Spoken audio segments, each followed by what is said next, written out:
Hello and welcome to the all-new, all-different number one comics podcast, volume number 2, issue number 6, or legacy issue number 6 for all of you legacy heads out there. That's a mouthful. Yeah, it certainly was. As you can tell, and from the last episode, if you guys were paying any attention, my voice still isn't 100%. It's a good thing I'm not a singer, Bob, so at least there's that. It's a good thing I'm not a singer either. We'd make a terrible a cappella group. I don't know. I don't want to torture anybody. We'll leave it at that. Either way, I'm Dan. That's Bob. Say hello, Bob. Hello, Bob. We are an alarm cast. Sorry. We are. That's my friendly daily reminder to take my antibiotic, Bob. Well, we are a weekly comic book podcast where each and every episode we take a look at a brand new first issue comic book newly released that week. We break down the story and art, give it somewhat of a review, and let you know if we think that you should move on to issue number 2 or not. Yes. We also talk comic book news and what's new in comic book shops this and next week. We're like your gatekeepers to the world of everything nerddom. We certainly are. There's all kind of nerdy stuff out there, and you gotta have somebody to, to guide you, so to speak. Yeah, exactly. Yeah, somebody's got to open those gates for you. Yeah. So we're your gatekeepers for the week. Kick back, relax. Grab a, heated tea of choice. Kick your feet up, read an issue of Avengers number 1 and just enjoy the ride. Sure, absolutely. And like Bob said, issue of Avengers number 1, just grab one of those nice Silver Age bad boys in really good condition and just, open it up with your hands. Get your fingerprints on that thing. Comic books are made to be read. Be prepared for some interesting dialogue. And lots of it. Yes. Bob, this week we're going to be taking a look at the all-new number 1. From the House of Ideas, Marvel Comics, Dr. Doom, and Rocket Raccoon. Now, you guys heard that right. This is usually where we take a little pause for a second. But, yeah, the Dr. Doom and Rocket Raccoon, and this is a first for us, because if you guys were around last week, then you know that we had to break format a little bit. In all of our 105 episodes before this one, we have always done a number 1 of an ongoing series. That's always been our what we look for. Well, actually, I was thinking about it, and we've actually done it in the past. We've done a one-shot. We did it with Betty, the Final Girl. Oh, that was a one-shot. Wow. That was a one-shot. Oh, wow. I think we did it 1 or 2 other times, but we haven't done that often. Oh, okay. Oh. But we were kind of forced to this. Yeah, there was nothing. No. There was nothing. No. So we ended up with this book. And it is interesting because like the Marvel What Ifs of recent, yeah, it's definitely a one-shot, but it's like a themed one-shot of a series. So there's more of these things coming out. I think 5 issues, but it's not Dr. Doom and Rocket Raccoon, so it's not technically an ongoing. Which I gotta say, the title actually rolls off the tongue. It definitely feels good to say, right?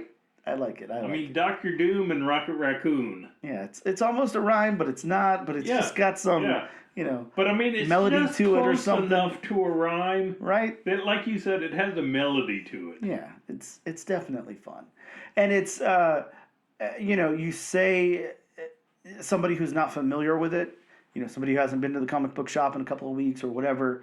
Hey, there is a Dr. Doom and Rocket Raccoon comic book. Everybody's eyes just. What? Yeah, because what are those two doing together? I was gonna say, because those are definitely 2 characters that are how are they gonna interact? Are they asking about each other's day, or what are they doing now? I mean, kind of. Yeah, that's true. Well, with that being said, we're gonna take our first very quick break, and we'll be right back to talk some comic book news, and Bob will cough. Hello and welcome back to the all-new, all-different number 1 comics podcast. episode number 106, legacy episode, Bob. I gotta remember to do the volume 2 issue number 10, issue number 6. Wow, see, I already messed up. I don't know what I'm saying. Anyways, welcome back. I mean, just add 100 to the issue number. And, hey. True. There we go. Either way, we're here to talk to you about some comic book news. I don't know. I normally have this a little more well researched than I do today, so we're just going off the cuff a little bit. But you have to forgive him, folks. Yeah, I'm a baby. I don't do well with being sick. I'll definitely tell you that. I'm one of those people. If I have like the smallest cold in the entire world, you're gonna hear about it like 30 times. Like, I'm gonna keep telling you that I'm sick. I'm gonna blame everything on being sick. Like no matter what it is. So yeah, I'm just one of those people. A girl that I play in a band with the other day described it as man flu, and I was like, oh, okay. Man flu. She was like, yeah, it means like that you just become a giant baby anytime you're sick and you can't do anything. You're just wallowing around crying about everything. I was like, yes, well, okay, well, then yes, I have the man flu. You're right. Okay.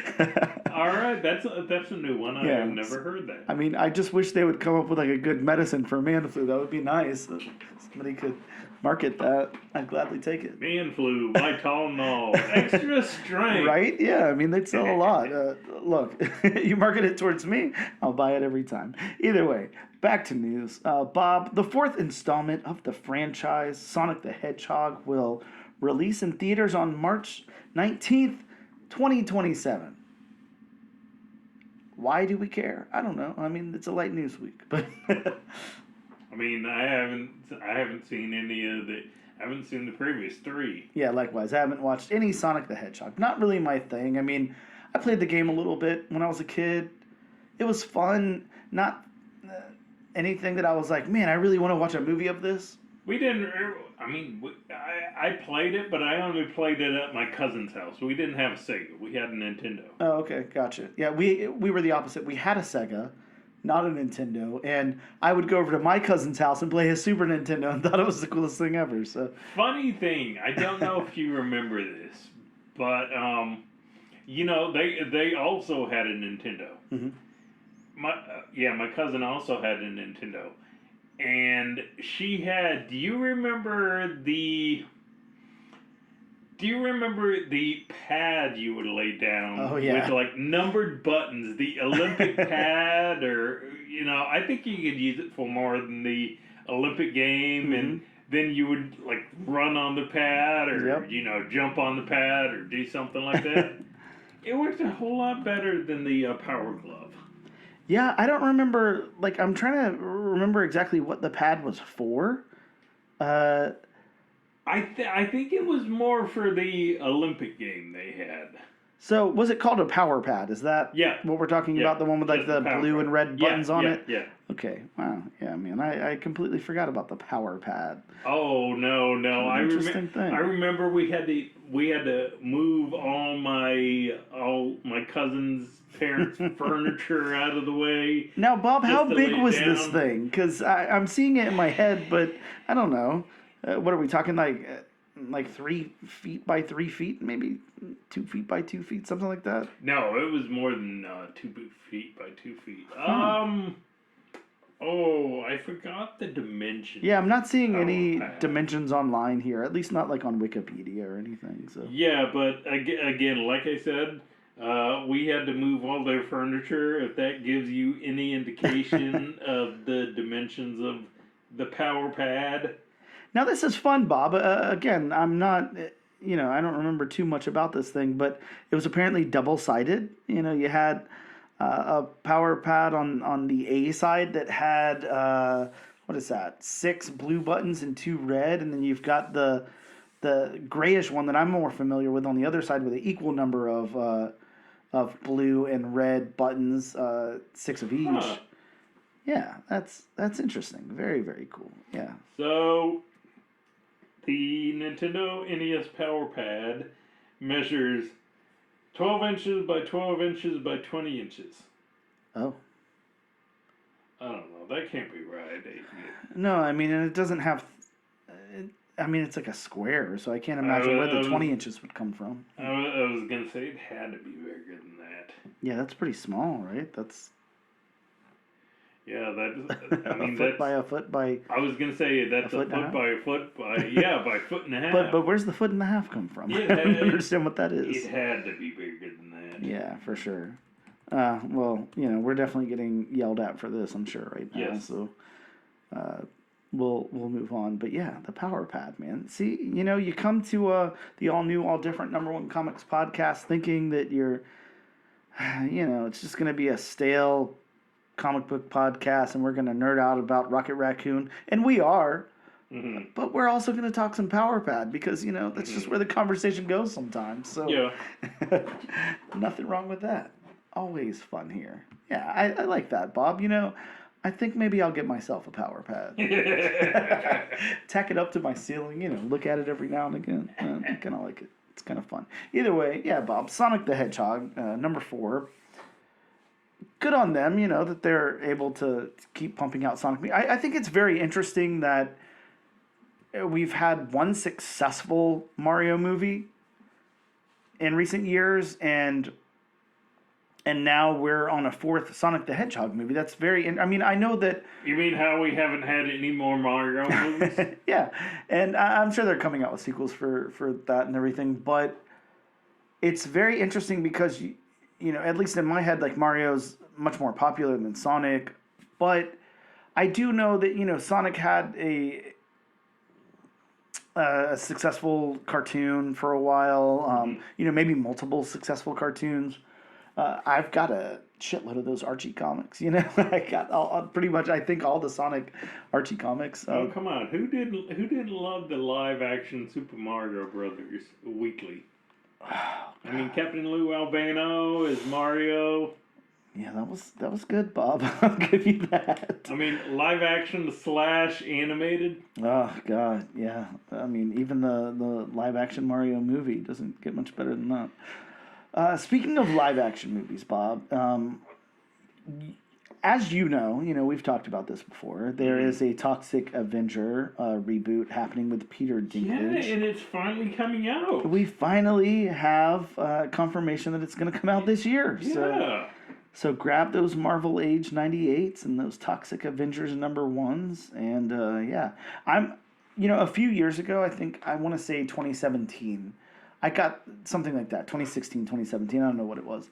I got this like a weird itch to just start buying copies of the Toxic Avenger #1, the Marvel book, so I've got, I don't have like a lot of them, but I would say, maybe like 12, 13 copies of it, for no reason. I was just like, man, this is...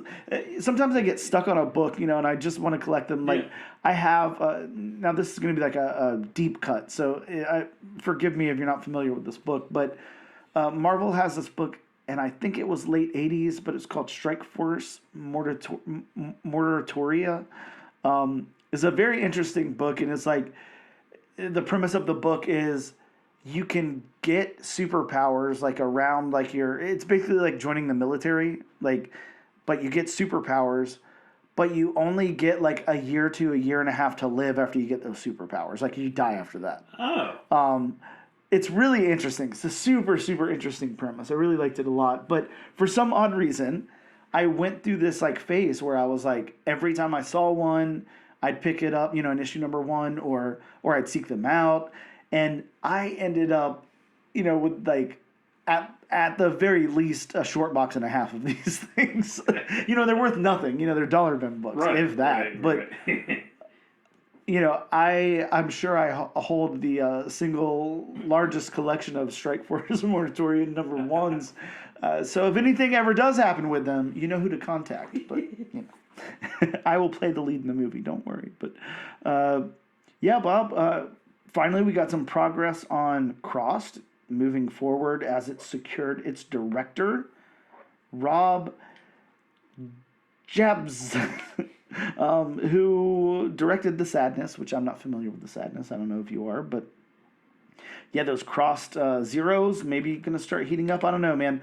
We talked about this before. The Crossed is going to be very interesting to produce into a movie. It's very insane. It is very insane. It's a crazy, crazy book. So I don't know. I'm excited to see what they do with this. See where it goes. See what happens.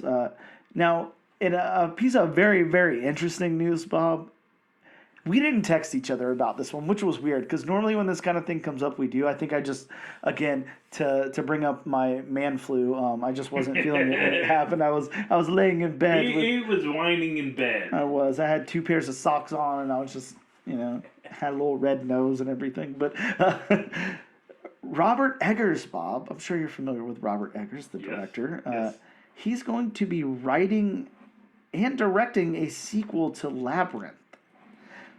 So this is just out of nowhere. Mm-hmm. Just out of nowhere, we're like, okay, sequel to Labyrinth. Robert Eggers' sequel to Labyrinth. And,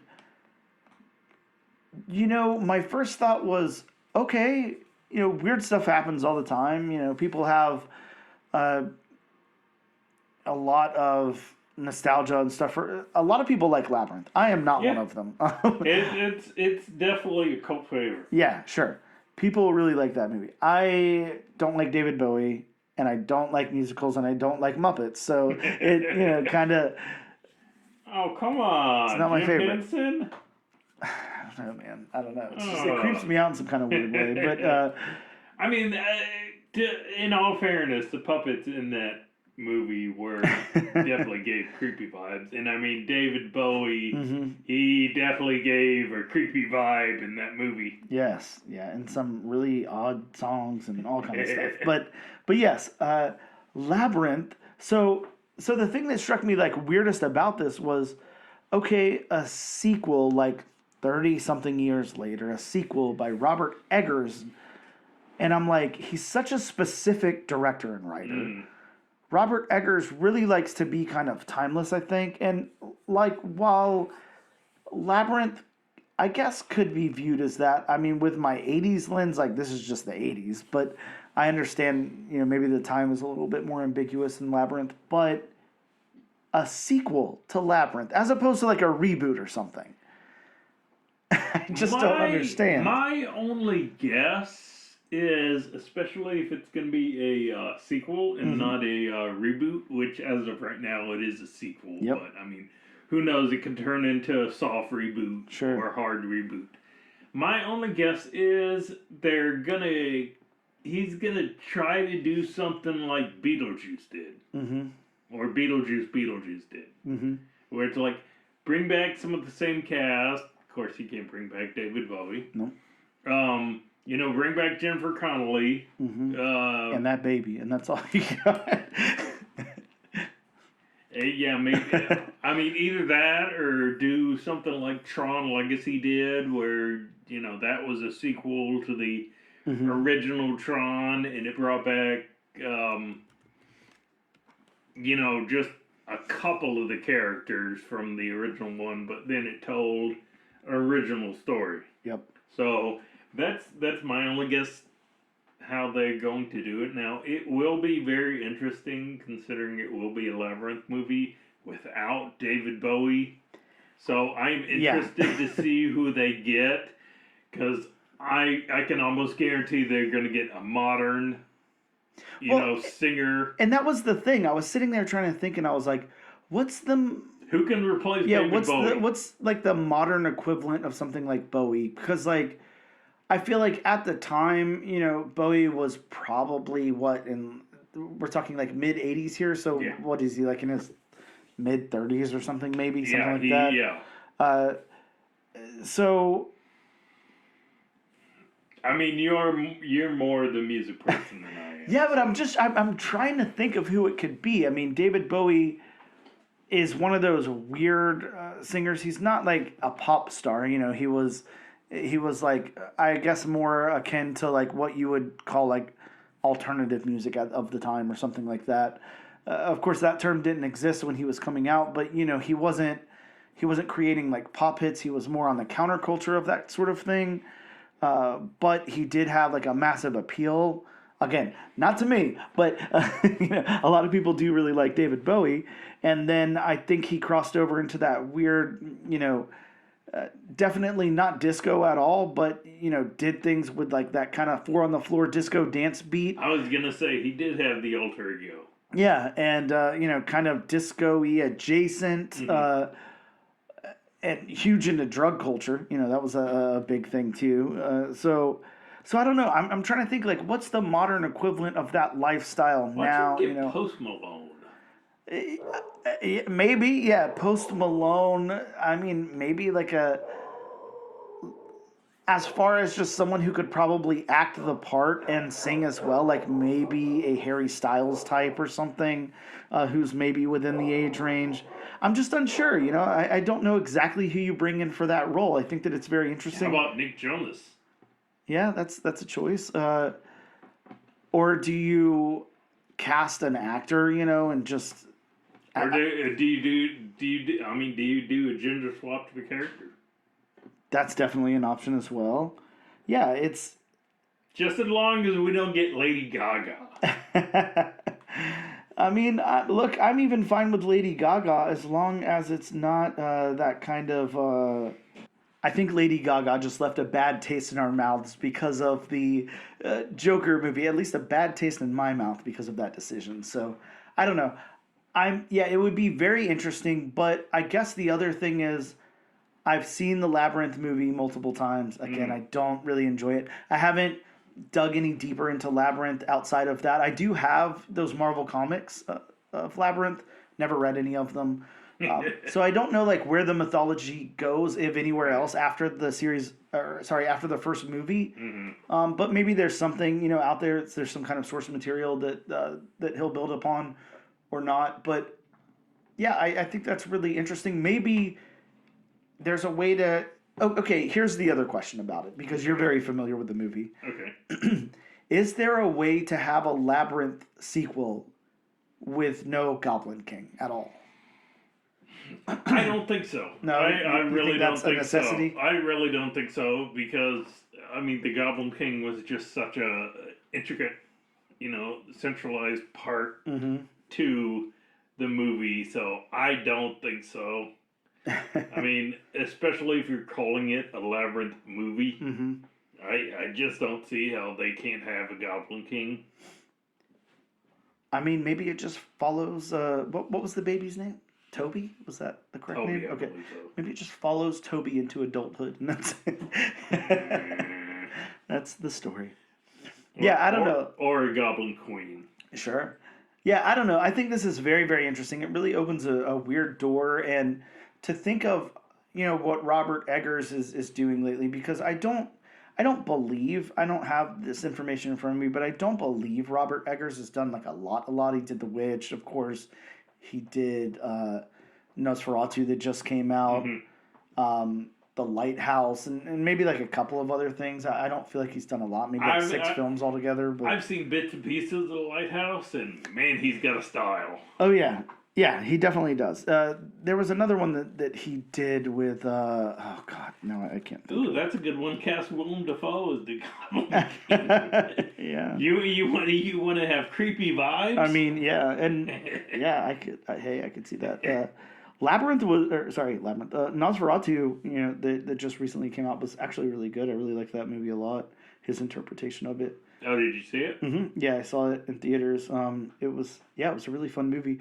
But I think the thing about Robert Eggers is he's such an interesting director and writer and everything because he is, again, like the time has to be like pretty ambiguous or very classic. He's said that he's like been quoted in interviews and stuff that he absolutely would not do a modern film. He wouldn't, want to have like cell phones and stuff like that, like in modern society in a movie. So, yeah, as far as I can see, he's only done 4 movies. So I was just leaving one out called The Northman. But, The Witch, The Lighthouse, The Northman, and Nosferatu, that's it. So those are the 4 movies he's worked on. And they've all been, as far as I can tell, pretty like well received. People like him and they like his style, and he definitely has a style. But I think that just brings it back around. Like, what exactly is he going to do with Labyrinth? It's a musical. It's Well, I mean, if it's you know, interesting. if you say he um, doesn't want to do a modern film, Hmm. then that makes it seem like it's gonna pick up pretty much directly where it left Yeah, off. it would have to, and unless it's I don't know some kind of separated world from our reality. But on top of that, You'd have to de-age Jennifer Connelly. yeah. On top of that, this would be probably the closest to a modern thing that he would do because The Witch takes place in the 1600s, and I'm not exactly sure when the lighthouse is the late 1800s is when the I was lighthouse gonna takes say that place. has to be late 1800s. Yeah. Now I'm not sure about the Northman. I haven't seen that, but I believe that it's a like a okay. Yeah. We're talking like in the plot synopsis here says in 895. So so that's definitely not Way modern. before cell phones. Yeah. Yeah, just a little bit. I mean, you never know. Somebody could have had one, but you got that weird time traveler thing with the person from the yeah. Anyways, and then of course Nosferatu, taking place in. I think that the time for this one's a little bit more ambiguous, but the original Nosferatu is like a silent film, so yeah. And this one, okay, the early 1800s, yeah. So at the very least, we're talking like, you know, Labyrinth, I believe, takes place in the time that it came out, in Yeah. the 80s or whatever. Yeah. So, yeah, this would be like very close to modern Oh, for yeah. him. Really interesting. Anyways, I don't know. We've spent a lot of time talking about this, but just very, For a film that you're not a fan of. yeah, for sure. Last little bit of news before you bring up your big news, Bob, is Rick Thompson has been cast as Sinestro in the Lanterns TV series. So we got a Sinestro. I don't know who the hell that actor is. So I wish I would have stuck with Mark Strong.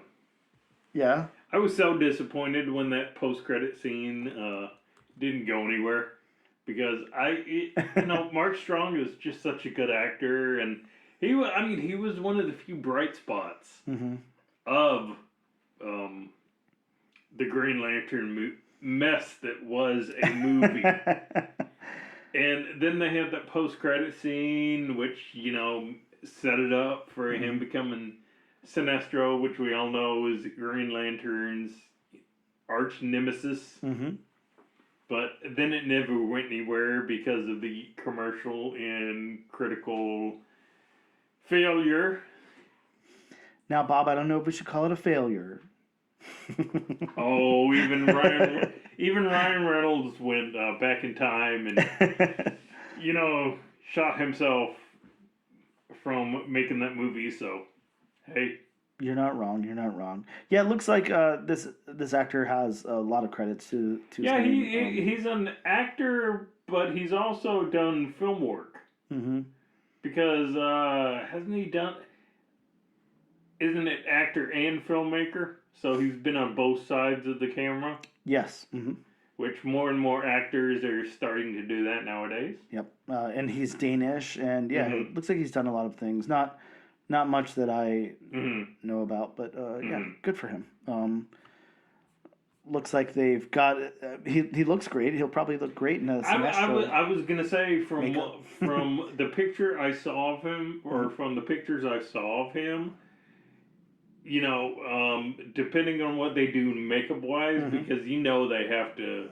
Oh yeah, I mean that's some going to makeup for require Sinestro. prosthetics or at least heavy CG. Like I don't know exactly. But I mean he's got a really good look for Sinestro. Sure. Yeah. Yep. So. I mean he's just got that I'm better than you. Yeah, he does. Kind of look to him. Definitely has that vibe. Which I mean. No offense if you're not like that in real life, which I'm hoping you're not, but you just give off that vibe. Yep. Yeah.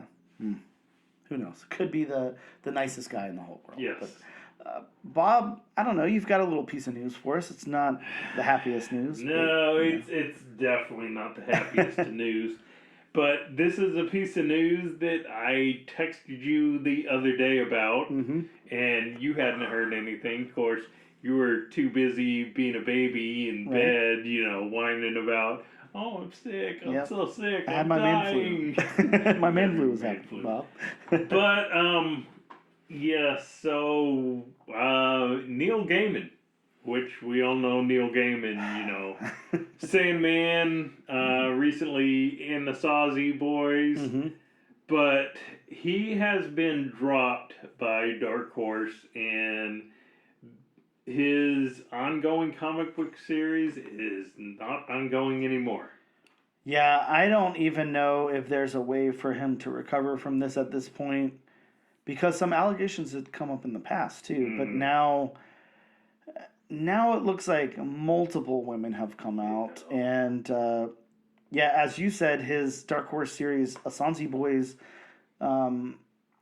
I guess it's going to have to conclude here after 7 issues, instead of continuing to go. But yeah, there's been multiple women, and Dark Horse just came out and said that they take these allegations very seriously, and we're no longer going to be publishing his work. So, I mean, I think that puts them in a very compromising place. So they did, of course, what they had to do. I think as a publisher, if that's what's going on, you can't stand there and defend them. So because I mean, allegations like that, it's such a black eye, and it's so much conjecture, and you get into the territory of he said, she said, they said. Yep. It's kind of to the point of, okay, let's just cut our losses. And Neil is still publicly saying that he has not ever engaged in any sexual activity with anybody that wasn't non-consensual. Yeah, that was non-consensual. So he's still maintaining that, but yeah, not great news for him. No. But at the time, he doesn't have any projects in the works over really anywhere else. So I don't know, exactly what the plan is here. I don't know if he'll be able to hop on with any other publisher or something. But I just don't see it. One allegation is one thing, but multiple allegations, that just doesn't look good. No, it definitely does not. So, yeah, I know this isn't a time to make jokes, but whenever stuff like this comes out, I always think, maybe that Ethan Van Schreiber, guy who's a complete asshole, and the guy who made Cerebus Comics, the Aardvark, maybe those 3 could start a publishing company of really huge assholes who are, horrible people in the world of comic books, and they can publish things that nobody will want to read by themselves. But let me not give them any ideas, The world needs less of that. But yeah, that just, I don't know. It sucks. I don't know. I don't know what else we can say about it. Yeah. Neil Gaiman is huge in the world of comic books. Of course, Sandman, the work that he did on Sandman and everything, really, really huge, influential work.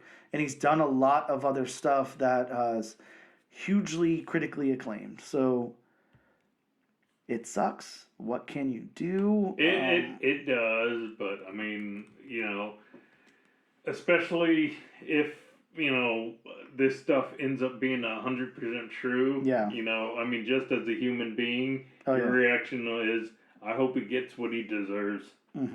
Yeah, definitely. So, I don't know. That's really all we can say about that, I guess. We'll take a quick break. We'll be back in just a second to talk some new comics out this week. Hello and welcome back to the all-new, all-different #1 Comics podcast, Legacy issue number 106. Bob, it's time to talk all about some new comics that are in shops this week. All right. Looks like this week from Detective Comics, we got issue number 4 of Absolute Wonder Woman with the first appearance of Gia and Etta Candy. I don't know who those people are. Have you read it? Not that issue. Have you? I have. Oh, okay. I have. I mean, the series as a whole has been. Oh yeah. phenomenal Well, so the first far. 3 have been great. Yeah, I can't wait to read it then, Bob. Sounds awesome.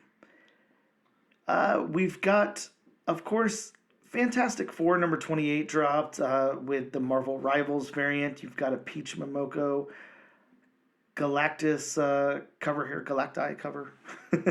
Galacta. Yeah, Or Galacta. Yeah. or Galley. Oh, okay. Yeah. Yeah. Again, you're not going to find this thing. All these Marvel No. Rivals Oh, variants. they were gone day one. I'm pretty sure. They were gone before day one. If you didn't, if you couldn't secure a copy with your local comic shop before it came out, you weren't getting one. But yeah. Same thing with this. Mark Spears Monsters number 2, second printing, limited to 200 copies. Yeah, you're not getting a copy of that. Yeah. Back over to DC Comics, we got Power Girl issue 17, the debut of a new Power Girl suit. Again, I haven't read it. I don't know how the suit looks. It's not this one on the cover, is it? I don't know. I doubt. I don't know. I don't know. I guess it could be. I'm trying to think of what her normal costume looks like, but Boob window. yeah, well, it's still got the boob window either way. That's for sure. Bob, over to Marvel Comics, we got TVA issue number 2, the first appearance of Doc Clock, who appeared on the cover of issue number 1. Doc Clock. Yeah, I like Doc Clock. That's a good name. How about some Ultimate Spider-Man? Ultimate Spider-Man's back with issue 13, the first appearance of Richard Parker, the second as Ultimate Spider-Man. The introduction of the Ultimate Spider-Man black suit with AI technology, Bob. I wonder what that means.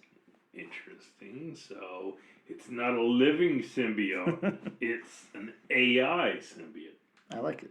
Maybe. Maybe I don't. I don't know. And from Image Comics, we got Void Rivals, issue number 16. First appearance of Zerta Trion. That's a name. I have not read it yet. I'm really looking forward to reading it when I get home. Well, that's because you obviously love Zetra Trion, so. Well, I mean, it's, brand new character. I'm interested to see how they handle this character. Mm-hmm. Those are some of the new books that dropped this week. We're going to take a quick break. We'll come back to talk all about Rocket Raccoon and Doctor Doom, or as it's titled correctly by the publisher, Doctor Doom and Rocket Raccoon. There you go.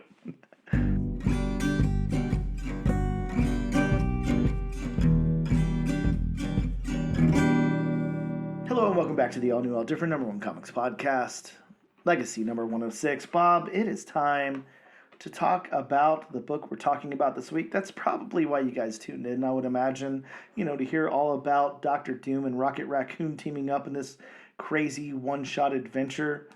Or, maybe you just wanted to check out some comic book news. Maybe you just wanted to check out a comic book podcast. Or maybe you're one of our very loyal listeners. If you are, much appreciated. Hey, if you just came around for the first time, that's totally cool too. Yeah.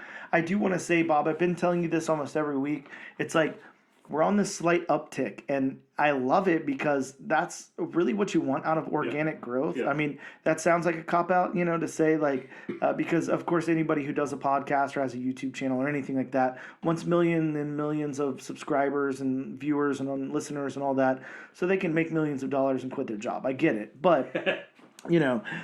really what you want is like a dedicated following, regardless of the size. I mean, I could care less, but, just to know that there's some kind of community out there is really what you're looking for. And, every episode we are on that uptick that I've been telling you. And it's very interesting because it's like we hit certain levels, and I'm not going to throw numbers out there because I that's whatever. But, if you say something like, the last episode, had this many listens.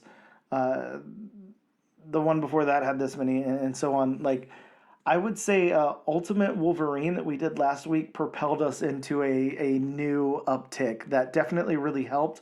And I was looking at the analytics of it, and there was quite a few of those listeners who were new listeners, who tuned in just to check out that Ultimate Wolverine episode and then went through our back catalog and started listening to a bunch of other episodes as well. So I was gonna say it's amazing. Talking to friends and people I've known over the years, and I'll tell them, oh, I've been doing a podcast and all that, and they'll just be like, oh, I didn't know you were doing the podcast. I didn't know you were doing a podcast, and then they'll ask, for the information, what the podcast name is and all that, which I always tell them. Sorry, it's a long name. Yeah, me too. I'm like, look, it's not going to be easy. It's not comics. But yeah, when they find it, they're like, I'll give it a listen, and then hopefully they go through our back catalog, which we now have a good sized back catalog. Oh yeah, we definitely do. If you have if you're on a long road trip, or you just need some background noise, then just throw on our podcast. Considering we average maybe a little shy of 2 hours, would you say? I would think once you do averages, we're probably at like the hour 30 mark. Hour 30 mark. So you're still talking about what 150 hours worth. So definitely, just if you need some, like I said, if you're on a long trip, if you need some background noise, if you just want to get, if you just want to listen to us and get caught up, then you definitely have, multiple hours of content. Oh yeah, lots and lots of content here in our back catalog. And then the other great thing about I think what we're able to do here is, we're filling a niche, whatever the word is, because there's definitely comic book podcasts out there, and there's comic book review podcasts. I'm not trying to pretend like we're the only one. I think what a lot of those podcasters do is they take a look at kind of everything that's come out for the week, give you like a little brief, like, hey, I liked this, or I didn't like it, or here's like a little synopsis of what happened. And that's very cool and very useful, especially, if you're somebody like me and you're going to pick up all these books anyways and yada yada. But I think the difference is you can really take our deep dive into the book, and you can really make some choices there. You can say, hey, I really liked what they said about Ultimate Wolverine, last week, and I trusted them on 2 other books in the past, so I was on the fence about this one, so I'm gonna go ahead and make sure I get a copy, because they really liked it, or whatever, or something that maybe you haven't had a chance to get out and go pick up a copy of, and then like I said, if you really trust us, if you really agree with our opinions or not, because I think that's why we do this. It's not just so we can throw out what we think about the books. A lot of thought is put into, whether we think other people will enjoy it or not. So, you can say something like, I was on the fence about this one. I wasn't sure if, my money's valuable. I can't add, another $4 book to my pool every single week. And then, I listened to those guys talk about it, and just, they really didn't recommend it, so I think I'll leave it off or whatever. That's really what we're trying to do here. We're really trying to say, like, hey, this is worth it. This is worth checking out. And if there's caveats, we always throw those in there too. This is worth checking out if, this or this, or this isn't unless this or this. So if you're a fan of this, or if you have this built-in fan base, you'll be a fan of this, but if you're not familiar with it, we don't recommend it. So we'll do stuff like that. Yep. Yeah, exactly. So I don't know. All I can say is, I really enjoy doing this. I think Bob does too. So this is fun. It's communal for us. And and going back to what you said about, and I know the ultimate goal of every podcaster is to, make a comfortable living, sure, off of doing the podcast. But, we started this just because we wanted to do bullshit about comics. Yep. That's pretty much all it is. Peek behind the curtain, whatever you want to say. But this just started off with Dan asking me, hey, do you want to do a comic podcast? Yep. That's how it started. And I'm like, sure, I like talking about comics. Yep. Yeah, definitely. So, I'd love to make money from this. I really would. because I mean, again, that's the ultimate goal of any podcast. I'm not kidding myself off of that, but I just like talking comics. I like talking comics with somebody else who likes talking comics. Yep, exactly. It's good and it's fun and it's good fun, Bob. Yeah. And I definitely appreciate anybody who, is of like mind and listens to us talk comics. And that's kind of where I was going with this whole thing. Just thank you guys so much. Yeah, Thank you for thank you. like I said, that consistent uptick every single episode is really cool to see. It really is. And how it makes us feel like we're doing something. Yeah. We're actually doing this podcast for a reason. Exactly. And to know how many people tuned in last week for that Ultimate Wolverine is astounding. So thank you guys so much for that. It's really, really cool to see that, to know, the work that we're putting in, actually, has some value to you guys. Yeah. So thank you so much for that. And we will continue to put in all that work and make sure that, there's some substance for you guys to get out of it. But, enough of the cheesy nonsense. Let's go into the book that we are talking about, Bob. The potatoes and potatoes. That's right. The potatoes and the anti-congestions. Some baked potatoes sound really good for dinner, Bob, now that you say that. I think I might just... You're welcome. Oh, man. So we're talking all about Rocket Raccoon and Doom, issue number 1. Again, this is a one-shot. This is a little off week for us, but that's okay. We're going to make it work. So we're going to head on over to League of Comic Geeks, read some synopsi, and talk about the creators really quick. Okay. And now, Bob, while I actually can say the writer's name, oh, wow. I'm going to say that League of Comic Geeks says this. JMS is how they refer to J. Michael Straczynski. JMS. So JMS, okay. Because they didn't want to try to say it. JMS. Right? JMS unites unlikely duos from across the Marvel Universe. J. Michael Straczynski brings his incredible character work to beloved Marvel characters, great and small, in a series of exciting one-shots. First up, Dr. Doom and Rocket, drawn by the... I'm sorry, I don't know that word. Will Robson. Dr. Doom does the one thing he never wants to do. Ask for a favor. What awaits Rocket in Latveria? Mischief, miscommunication, and an emotional journey across space and time, the mighty Marvel way. So that's our synopsis there, which, I can get behind, because I would think in this one, you really don't want to reveal too much about what's going on. I think people are going into this book for the intrigue of what the hell are Dr. Doom and Rocket Raccoon going to do together. I was going to say, it's almost like they didn't need to give a synopsis. Yeah. Because, just seeing the two characters in this book, it's kind of like, oh, that's gonna be funny. I gotta get that book. Yeah, that's our synopsis. Those two characters. Definitely. Dr. Doom and Rocket Raccoon. Yeah. Now, J. Michael Straczynski is, of course, right? You like how I can say it, don't you? It's because he's very... I like the fact that you're going to list off his works. Oh, but it's I'm not going to list We'd them. be here forever if we listed off his works. Yeah, maybe we'll say a couple of things about him. He's definitely worked in television and film. As a, all kind of things. Screenwriter, producer, director. He founded his own studio, and he is the creator of Babylon 5 and its spin-off series Crusade, as well as the series Jeremiah and Sense 8.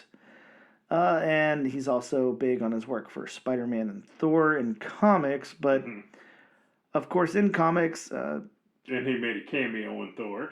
Yeah, right. Amazing Spider-Man for quite a few issues on that. Astonishing Spider-Man. He's written some for Batman. Of course, they mentioned Babylon 5. Well, he did Babylon 5 comic book series as well. How about some of those before Watchmen stuff over at DC? That was all him. He's worked on The Brave and the Bold, as well as a quite long run on Captain America. Did some work on Civil War and Fantastic Four. Bob, yeah, like you said, I mean, we could be here all day if we really wanted to. Boy, you definitely taught me some stuff with that list because I had no idea he did as much DC stuff as he did. Yeah. Oh yeah, definitely. Wow. Yeah, he's definitely a man of many trades. Yeah. He Oh does a lot of cool things. yeah. Oh yeah. And he's one of those names that, he's always really showcased at the top of a book. It's, I mean, maybe just because of the name itself, but I mean, I guess obviously the powerhouse behind it too. But Oh, I think the name itself because, I mean, he really is a Renaissance man. yeah, oh yeah, for sure. Bob Squadron Supreme. I don't know if you remember that book. Yep. And I don't know if you remember the book just titled Strange from the early 2000s, like 2004. I don't. The Doctor Strange book. Well, that was all him. Yeah, that's a very interesting book. As well as here's one that I do want to just talk about really really quick, and then I'll move on to the artist of the book. But Supreme Power. Do you? I obviously you remember Supreme Power from Yes. Marvel. Yes. Came out in God. When was Supreme Power? Can't say I ever read it, but No? I do remember it. I mean, this has to be like early 2000. I'm gonna say 2002, 2003. Okay. Yeah, Supreme Power was such an interesting Max book. Whenever Marvel had the Max line, yeah, it was very very cool. It's got that iconic cover of the little kid wrapped in the American flag. Mhm. Yeah, really cool stuff. But yeah, J. Michael Straczynski done just a lot of really cool stuff. Very talented man. Just a little bit.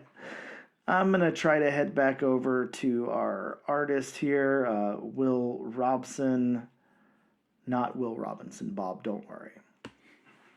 So our artist, Will Robson, has worked on quite a few things as well. Done some work on All New Wolverine, Batman Urban Legends, Big Trouble in Little China, Bob. Wow. Done some stuff for Cosmic Ghost Rider as well as Harley Quinn romances over at DC. How about Deja Thoris, that Dynamite book that always looks cool, but I've definitely never cracked one open.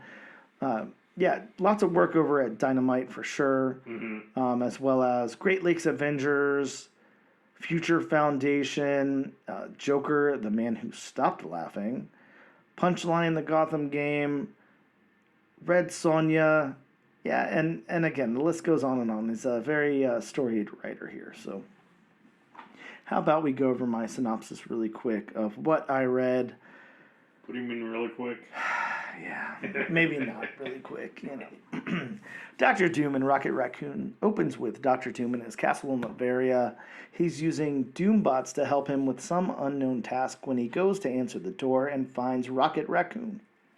Doom invites Rocket in for a huge feast where he explains his need for him. In a very long exchange, Rocket interprets Doom's vague explanation as Doom wanting to know why terrible things have happened to him and because of him. Doom then takes Rocket to a time machine. Doom wants to go all the way back to the beginning of the universe before the Big Bang, Bob, and find out why it came into existence. Finally, Rocket learns he was summoned for the technical and mechanical aspect of the time machine while Doom handles the magical aspects. Over a couple of weeks, the pair work on the machine. Doom extracts a piece of his soul to add it to the machine as an energy source. They leave on their trip. As they travel, they fight some evil and travel through time, all of Doom's 616 history. They stop for a second to show Doom his parents along with a proto-paper version of his mask. Finally, they are at the time of pre-creation, and a clay figure shows up in the time machine. The creature has trouble straightforwardly answering Doom's questions because it is not equipped with the knowledge he's looking for because it does not exist yet. He tells Doom that the purpose of the universe is to understand the purpose of the universe. And when the question is answered, they will begin again. As Rocket and Doom return to Latveria, Rocket questions Doom about his understanding of what just happened. The universe was created in Doom's image.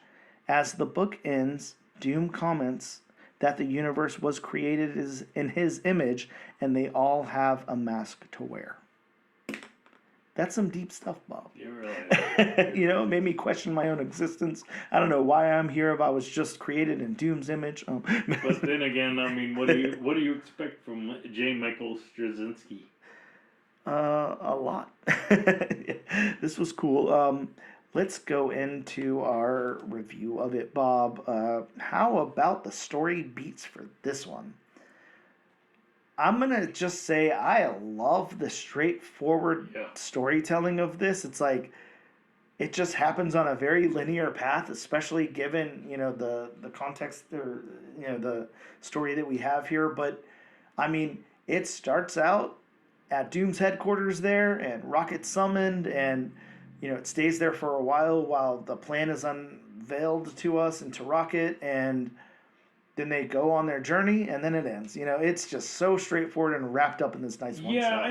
You know, you talk about it being straightforward. You know, now that I think back on it, I'm really glad, you know, they didn't show Doom summoning Rocket and Rocket having to come to Doom's castle, because I don't think it would have been as linear if they'd done something like that. Yeah, definitely.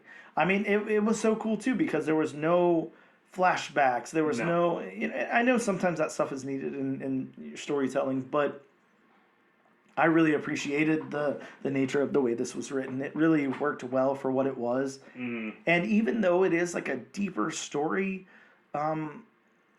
it's still, the tone of it is not that serious. You know, it's still taking Doctor Doom and Rocket Raccoon and putting them in a one-shot for the reason that, you know, they're putting them together. So, I don't know. I really liked the beats here. I thought they worked well.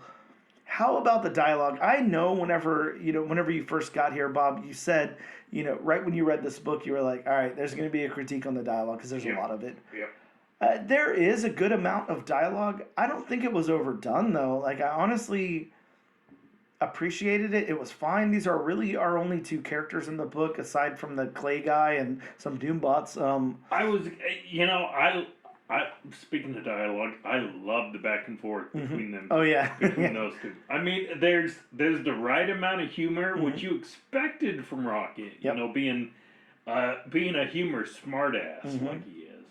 And then Doctor Doom's, you know, serious, no-nonsense tone. Yes, exactly. And I have to call out, and I don't know if you got this vibe from it, but in that one scene, you know, as the dogs make their appearance, which they always do. They have to. But in the one scene where Doctor Doom, you know, says the ultimate question is why, I felt like I was listening to Who's on First.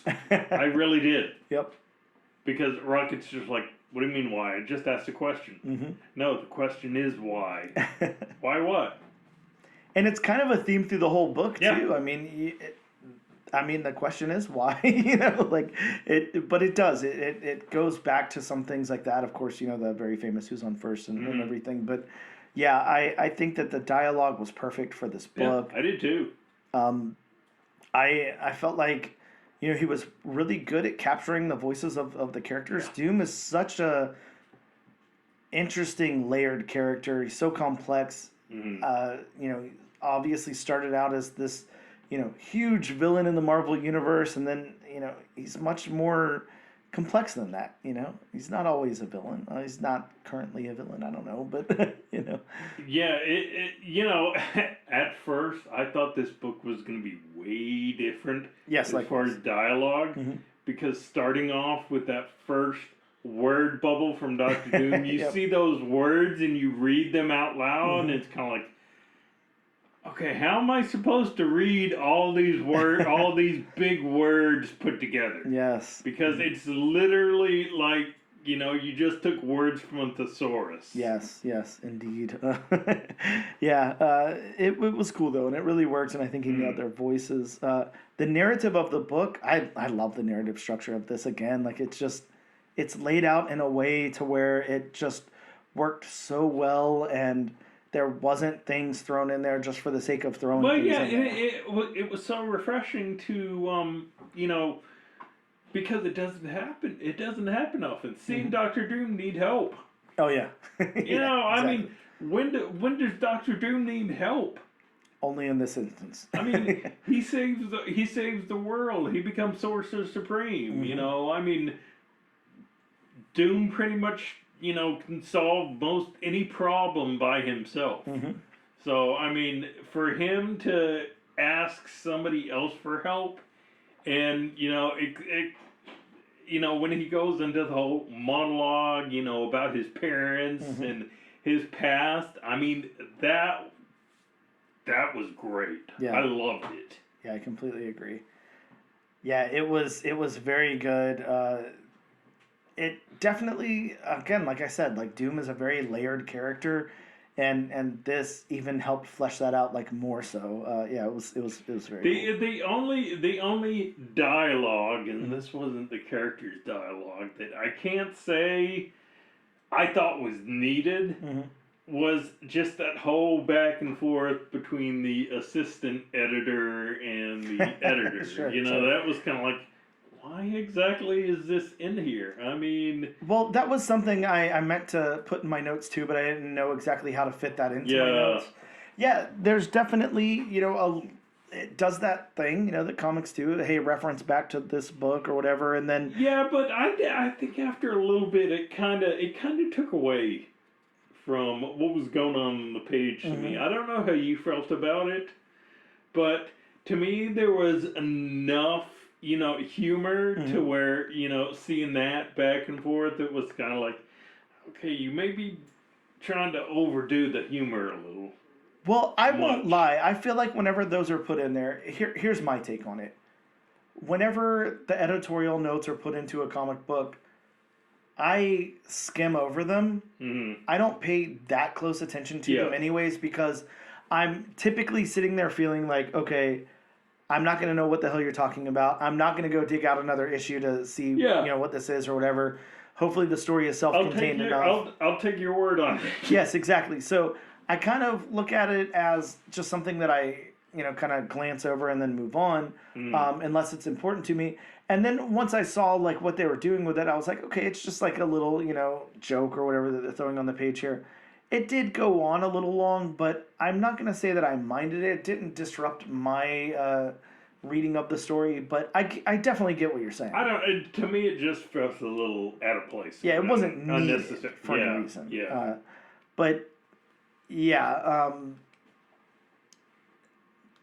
interesting to say the least. So the world building, yeah, I mean A plus plus on the world building. This is cool. We are very isolated to Doom's castle, and then outer space, and then building this world. This corner of the 616 here where Doom is in Latveria and summons Rocket to come over and help him out. Um, and then they travel all the way to before the Big Bang, and then deal with the existentialness of not even being able to comprehend a question because that doesn't exist yet. Because the question is the answer. Yeah, I mean it was very cool. This is I mean, when in a comic book are you gonna think like that? yeah, exactly. Yeah, only this one, but Especially, I hate to say it, but especially a Marvel comic book. yep, yeah, yeah, you're right. Yeah, this was cool. This was a really cool storytelling. I really, really liked what J. Michael Straczynski brought to this. Yeah. Yeah, I thought this was fantastic and on the story front, and definitely the world building as we're talking about here. But if you have any other thoughts before we move over to the art, Bob, then we'll get into it. As I said, we have Will Robson here on art. I'm gonna say, well, let's start with the characters. You know, essentially we have Doom, we have Rocket, we have Doombots. yeah Doom. So, Doombots exploding. yep, and we have the Clay guy, which is I don't know what I'm supposed to take away from the Clay guy. I mean, I get metaphorically or whatever, what the clay guy represents. Clay needs to be shaped. Yeah, I'm almost gonna say like he's like the shit demons in Dogma. If you remember those, the no. Oh yeah, Okay, okay. I definitely remember them Yeah. because I love Dogma. Yeah. But I was thinking the Undying Ones. Oh, okay. I was thinking they had that kind of. The Undying Ones meet Clayface. Well, definitely Clayface. Yeah. Sorry, yawn pause. But yeah, I those are really the only characters we're getting in this book. I mean, there are tons and tons of cameos on a 2-page spread. I think that's 2 pages. I read this book digitally, but yeah, there's a lot of cameos. I mean, you have like almost the entire Marvel universe in cameo Pretty there, much. but Pretty much. but yeah, for the most part, we're just getting Rocket and Doctor Doom and the clay monster guy there. So yeah, I think the characters were done very, very well. I will say this: I think that it would also be interesting to see something with. I don't know exactly how to verbalize this critique because I like what we got. I don't think there's any problem with it. I would like to see a contrast though. Like I wonder how the book would have read with like a really, really serious artwork to it, with something a little less Marvel stockish, a little less cartoonish and like a very serious tone.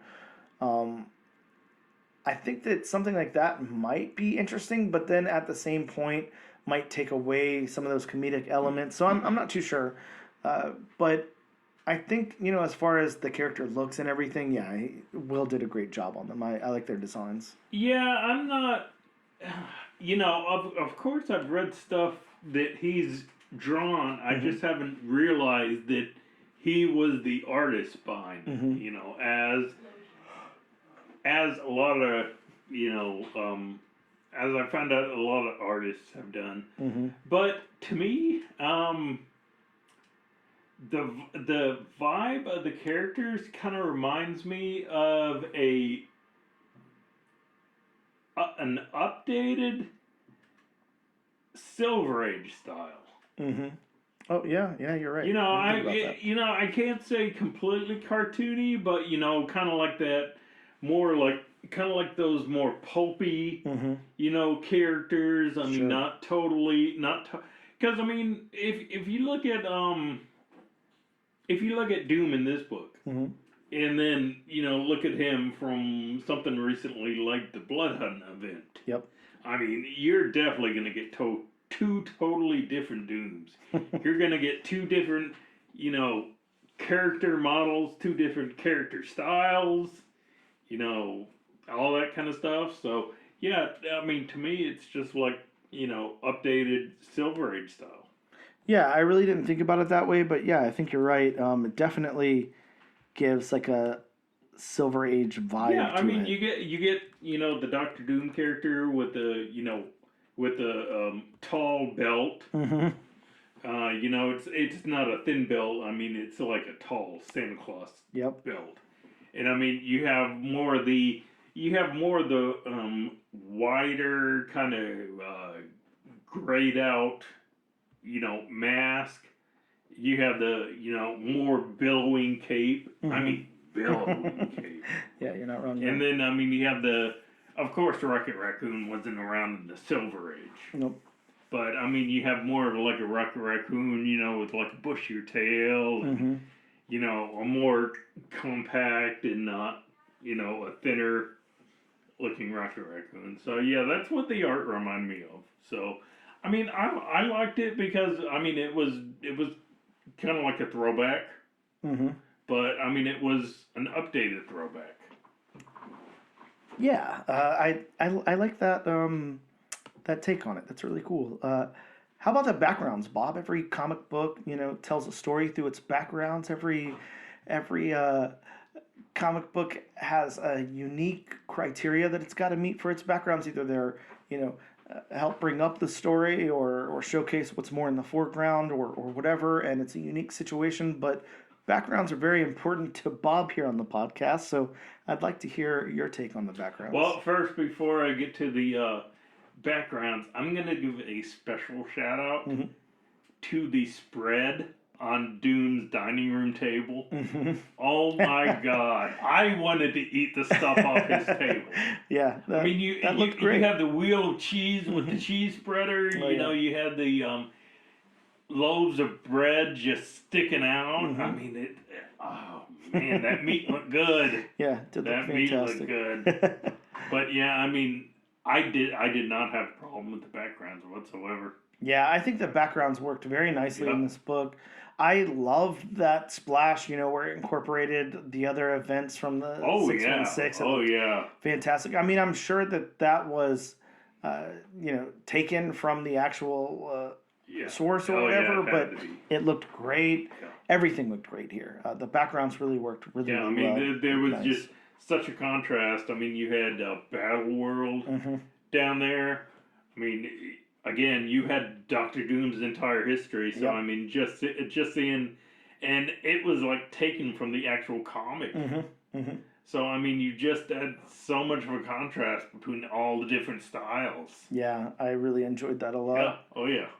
So locations. Again, I think I've already said this takes place in Doctor Doom's castle in Latveria, and it goes to I don't know what you call it, the creation of time, and outer space or whatever. Recreation of time. Yeah, and we're in their time machine. It's really the only places, the only locations we see here. They worked fantastic. I think. The abstractness of them going to pre-creation there and everything, you gotta do that in some kind of certain way that makes sense. It's always going to be, whenever you tackle something like that, it has to be visually represented in some kind of way, your interpretation of that. So it's not going to be, some consistent thing that we can all refer back to, but I like his interpretation of it. I think that it worked really well. I liked all the locations here. Bob, we do have a dedicated colorist on this book. It is, sorry, I don't have that page open in front of me, but I believe his name is Will Dollhouse maybe. Let's see if I can find it. Sorry, while I take some time here for a second. I'm so sorry. I got the last name correct, but not the first. It is Andrew Dollhouse. Andrew Dollhouse is the colorist on this book, and yeah, I'd love to hear what you thought about the colors here. How do you think they worked with the art? I really love the colors. Going for, like I've, said, the updated Silver Age look, I thought they did a really good job. Yeah. I mean, the colors popped. Yeah, the colors worked well. There was a lot of, contrast going on that worked really, it really worked in favor of the book and the story and everything. Like the darkness and the dark and light. Yeah, definitely. Yeah. Oh yeah. So I really appreciated the effort that went into every little detail of this, as far as the writing, the artistic interpretation, and the color interpretation. Everything worked well here. And just to do, I'm not trying to add another segment. I'm not trying to do something, or whatever. This is just kind of like a one-off. Again, this is like a one-shot, so, we'll take it that way. I do want to shout out the letterer here, Corey Petit. Yeah. Because I feel like that really added to the art and the storytelling. Because you knew exactly when Doctor Doom was saying something, you knew exactly when Rocket was saying something. Yeah, and it was consistent throughout the book, and it did add, it helped me with those characters' voices and everything. So yeah, I want to shout him out. That was a good use of him on the letters there. So I don't know. I mean, I think, overall, recommending this book. Again, this is a series of one-shots, and it's not even following a character. It's a series of unlikely team-ups. Yeah. Is what they're going for here. So I don't even know how to get back to that series to tell you guys who the other ones were. I know when I was reading the book, it showed some other ones coming up, but I know one was Nick Fury and Fing Fang Foom. Okay, yeah, very interesting. Who are we getting I cannot remember who we're getting next week, but I know, yeah, it's gonna be like 5 or 6. It was like Thor and someone. I can't remember. I know Doctor Strange is gonna be in one. Mm-hmm. Sorry, we don't have more of this information available. Yeah. We apologize. Yeah, I mean, I'll get it if you want to continue to stall, but Yeah. I mean, I'll do the best I can. Well, while he's looking that up, I'll go ahead and give my opinion. Oh yeah, on it. Give the opinion. You know, I definitely know this is a one shot, and you know it's not leading into an entire series proper. You know, I know the entire series is just a number of one is like 5 or 6 one shots. And it's you know that's going to be the entire series, but I mean if you're just looking for if you just want to see an unlikely team up you never thought you'd see. And I mean, if you just want to look at some good art, and I mean, if you just want to read some really good dialogue, then definitely get this book. Yeah, I second that. So yeah, it looks like next issue is Captain America and Volstagg. Okay, yeah, Captain America and Volstagg. But here is the checklist. So I just want to throw that out there really quick, and then I'll give my review or whatever. Captain America and Volstagg, Nick Fury, and here's what I want to point out also really quick. Some of these are ampersand and some of them are verses, so I'll make that notation. Oh, okay. So Captain America and Volstagg, Nick Fury versus Fing Fan Foom. So that's interesting. Hulk and Doctor Strange, Ghost Rider versus Galactus. How the hell is that working is my question. And then rounding us out, we have Spider-Man versus the Marvel Universe. So I'm really, really liking this. Again, these are... I am too. Yeah, these are one-shots, but I have to think with the exception of Captain America and Volstagg, I am very, very interested in every single one of these. And I will check that one out. It just doesn't capture my attention as much as these other titles do, probably because I don't know enough about Volstagg and whatever. But yeah, this is a very, very interesting. Yeah, I'm looking forward to checking out the rest of these because that sounds so cool. Yeah. My quick review on it, Bob. Yeah, everything worked here in harmony. This was such a cool book. It was so fun. I am pretty glad there wasn't a ongoing number 1 for this week, so we were able to check this one out. This is just a cool book. The only critique I have here, the only critique at all, and it's not on the book itself because everything worked, is I wish that this was somehow like the kickoff to the One World Under Doom event. Or is it World Under Doom or One World? One World. Yeah, it's One World Under Doom. I wish that this somehow tied into that or somehow kicked that off. That would be nice. That would be a nice prelude to, especially since we got things like, the universe was created in the image of Doom and all this stuff, Yeah. I feel like there would have been some kind of way to tie this into that. Though I have a feeling, especially with the whole Doctor Doom thing at the end, that they may revisit some of these down the line. Yeah, but this was really cool. I honestly would not have been mad at all if this was like a mini series or something. But I do love it self-contained. I think that it's wonderful that you can just pick up this one comic and get the whole story. I think that's really cool. But yeah, I highly, highly recommend this. This was a really good book, really good writing, really good art, really good all together. So I'll shut up now so we can take a quick break and we'll return with some books that are coming out next week. We'll be back.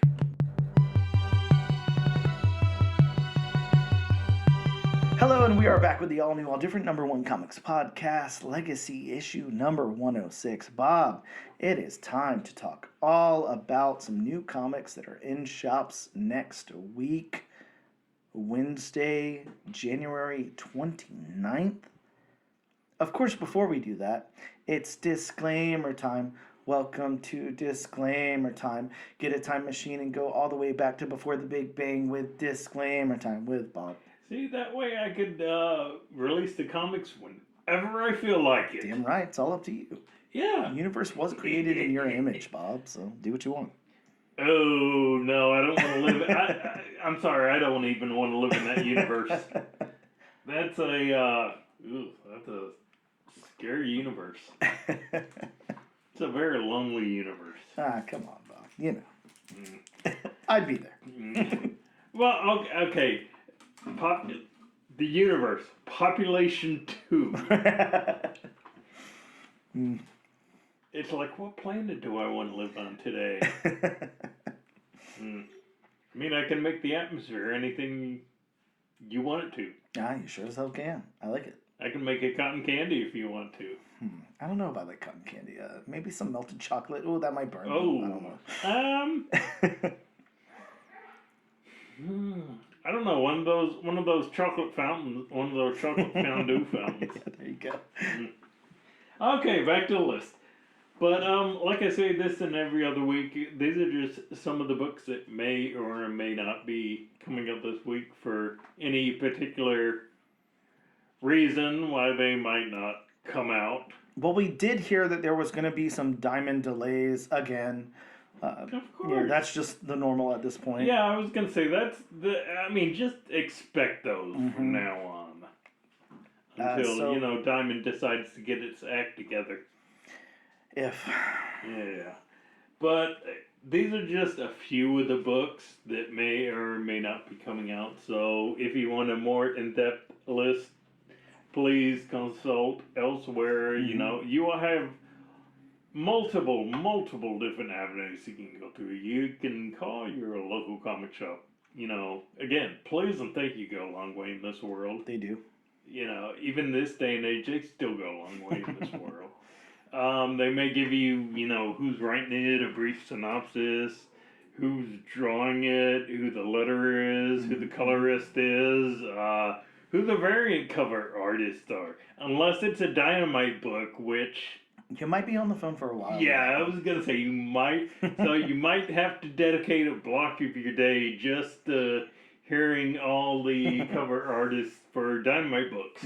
Very true. But you have, tin cans on a very long string. You got John Wick Tube System, Harry Potter Owl, Unicorn. Yep. The avenues we don't recommend, driving right through the window. Please don't do that one. Yeah, please don't do that. Unless you want to go to jail. Yeah, sure. Anything else?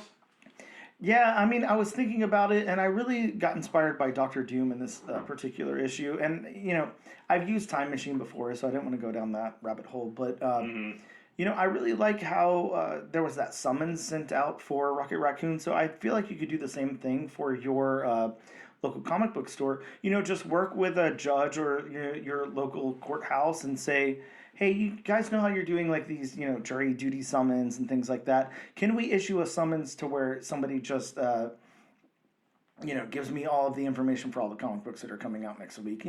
I feel like they'll probably work with you, on something like that. So it's a project you guys can do together, and then you can be sending those out to local comic book shops and get that information. And at that point, it's tied to a particular judge or county, and it's a legal action that your local comic book shop would have to respond to. So don't forget to get it notarized. Right. Or else it won't be official. But starting off the list from Image Comics, we have Blood Train. All aboard the Blood Train. Yeah.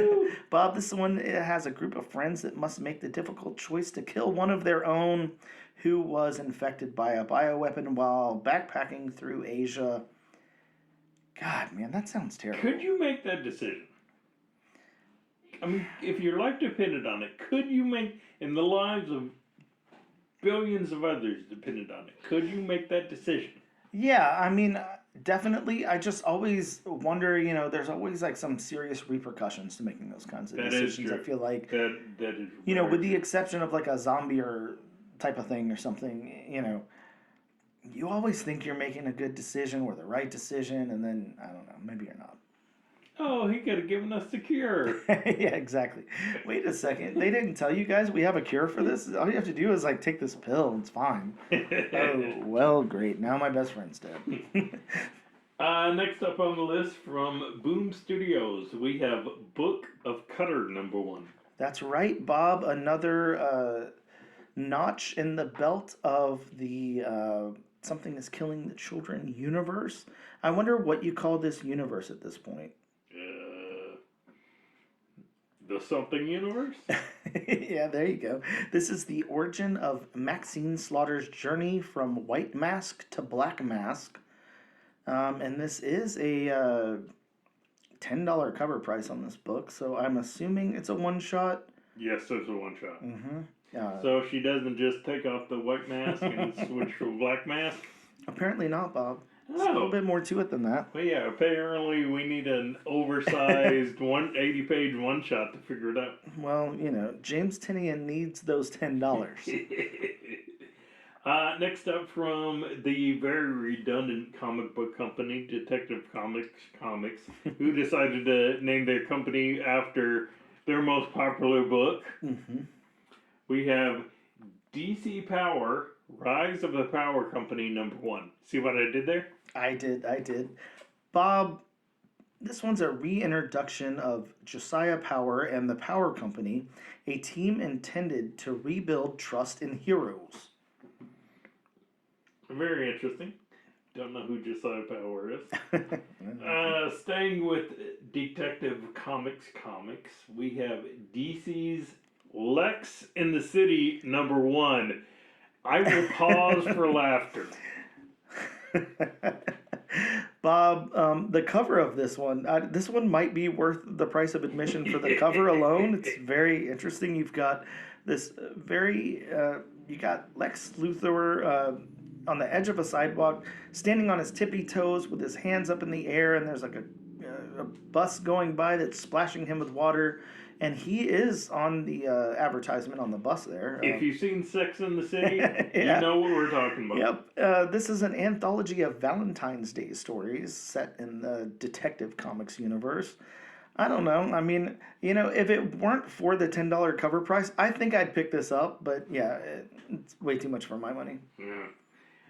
Staying with Detective Comics, we have Green Lantern #19. Fractional Lantern story arc crossover begins in this title, a possible first appearance of Odyssey, a Time Bandit. My favorite first appearance. Well, it's possible, Bob. Possibly it may happen. You may have to wait until next issue.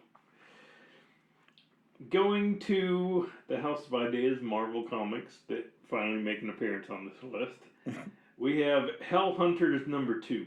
And how are we going to skip this one, Bob? Because Wolverine is joining the Hell Hunters here on cover and in story, so this sounds fun.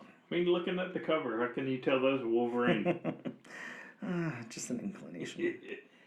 Next up on the list, sticking with House of Ideas, one comic that I know my co-host Dan is going to pick up. Oh, yeah. We have What If Galactus Transforms Spider-Gwen #1. So, Spider-Gwen as a herald for Galactus. And also, what I'm really liking here is, you know, for quite a while now, Marvel, for whatever reason, has been trying to distance themselves from the Spider-Gwen name and make her Ghost Spider and have that stick and everything. Mm-hmm. But they've come back around on this one and she's Spider-Gwen. So I'm not exactly sure what the reasoning for that is. But I will say, Spider-Gwen as a herald for Galactus. Gwen Stacy as a herald for Galactus. I definitely want to know what if that happens. So I'm all in. Yeah, I figured you'd be picking that up. Going to Mad Cave Studios. Mad Cave makes an appearance. We have Kill Train #1. Yeah, Bob, a single mom discovers she is on New York's randomized population control program, the Kill Train, and is determined to fight for her life before the deadly last stop. That, I hate when I hear things like that because I'm just sitting here thinking, how long until this is true? Population control, I don't know. We'll leave politics out of it. Jeez.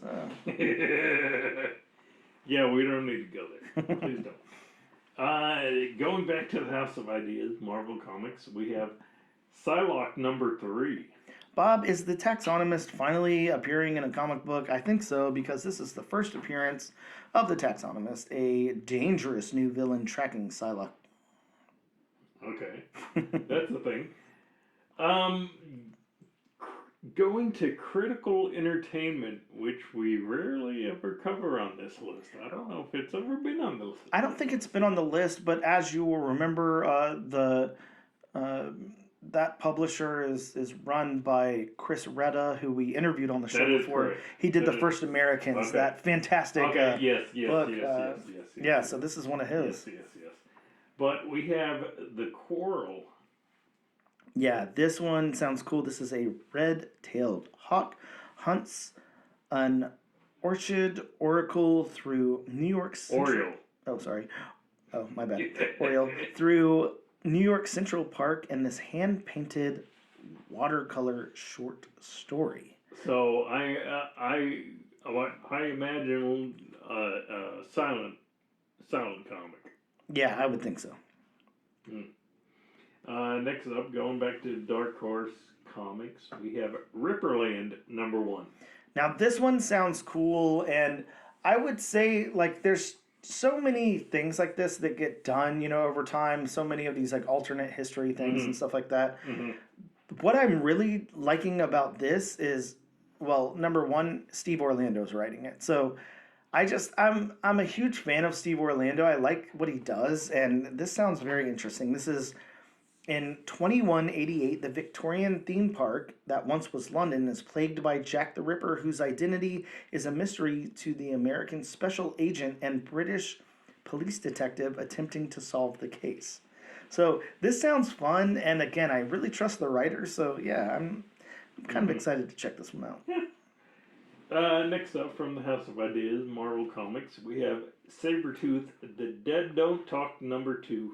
Bob, I know whenever, the clock struck midnight on December 31st, 2024, and we headed into a brand new year here in 2025, year of the snake, might I add, you were thinking, when the hell is Marvel going to man up and produce the first appearance of the Crocodilian? And, you finally have your wish. It's coming true here in Sabretooth, The Dead Don't Talk #2.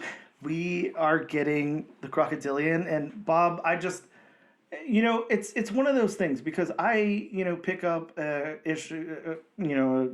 copy of a book, the first appearance in it. I usually put like I separate my comics in really weird ways. I know that, okay? I keep all my #1s, in short boxes, and that way I can refer to them as #1s. Okay. I keep, my ongoing series in other boxes. I'll do like a big like key issue box, boxes or whatever. And then I have these other boxes where I'm like first appearances, the first appearances in here, whatever. And, so I'll keep a copy of this book. But I know how big this character is for you, and I know how forward you're looking to it. How many copies are you getting of this thing, Bob? Like, would you pre-order like 100, 200? If it isn't a guy in a crocodile suit, I'm going to be disappointed. Yeah. He better be decked out in like crocodile shoes, crocodile jacket, crocodile trousers. So not like Silver Age Rhino. You want like a no. Okay. No. I don't want like Craven Rhino. I want all either that or just in he's just dressed up in a skin crocodile. Oh yeah, that'd be intense. Just with like his face coming out through the opening of the mouth. Oh god, that's terrifying. Exactly. Next up from Image Comics, we have The Seasons #1. Spring is the only hope of salvation for her sisters, Summer, Winter, and Autumn, who have fallen prey to sinister forces. Dun dun dun. Yeah, this there's been a lot of buzz about this book actually, so hopefully it's cool. It's a Rick Remender book, so it is a giant generator book. And all of those have been great so far, so hopefully this is too. I'm looking forward to that one. Going back to the House of Ideas Marvel Comics, we have Star Wars: The High Republic Adventures Phase 3 Annual. Bob, is it true that we're finally getting the first appearance of Churro the Hutt? It is true, and it's also true he's named after a Latin snack food. Like churros, like Yes. the delicious cinnamony treat. Yeah, exactly. Man, look, I'm not gonna lie, I'm not above it. Churros are very, very good. They're delicious. Oh, I'm not denying you there. They're. I mean, if they're cooked right, authentically, I mean, yeah, they're great. So, Churro the Hutt. Yeah, man, I'm all about this. Okay, sorry. He's just a giant churro. Is he? That's though? all his character model is, the giant churro. I mean, then how do you not have somebody just snacking on his head? I guess it's like Pizza the Hut at that point. Ooh, Jeez. You taste delicious. Sticking with the House of Ideas Marvel Comics, we have Storm Life Dream #1. Bob, this one has the first team appearance of the Intergalactic Historians, and it is an anthology of stories by Black creators. Whoever the Intergalactic Historian isn't that the Watcher? No. Not in this team. Unless the Watcher's on the team. That is true. That'd be an important team. That is true. And finally, rounding out the list, we have Detective Comics. We have Superman / Lex Luthor Special #1. They really like Lex Luthor this week. They really do. This is a one-shot that explores the role of Lex Luthor in the DC Universe after his mind was wiped during the House of Brainiac event. His role is an amnesiac. Lex Luthor. Right. Bob, we've got 3 books on the wheel here from the lovely, sponsored by wheelofnames.com. That's right. For all of your wheel needs, head on over to wheelofnames.com. Put, some stuff on your list, and then all you got to do is click to spin or press Control plus Alt, Enter, and the Wheel of Names will do its thing there. It'll spin for you, and it'll just give you a randomized item off your list, and you can, make your decisions based on that. I use it all the time, Bob. Nonstop. What's for dinner? I don't know. Let's head on over to wheelofnames.com. What are we going to name our dog? Head on over to wheelofnames.com. Should I cut my hair this week? Yes or no? wheelofnames.com. You can use this thing for anything, Bob. It's so universal. And the best part is, all you have to do is head on over to wheelofnames.com, input your information, click to spin, tell them Bob sent you, and it really helps out the podcast, really helps out the universe. Altogether, the universe was created in Doom's image, and obviously wheelofnames.com is a spitting representation of that. So we've got Silverhawks Ripperland and the seasons on the wheel here. Let's click to spin and see where it lands. Oh, Bob, it looks like next week we're gonna be covering, by the narrowest margin I've ever seen in my life, the seasons #1. Very nice. Yeah, so back to Rick Remender, back to Giant Generator, the seasons #1. Can't wait to check that one out. And I guess that about wraps it up.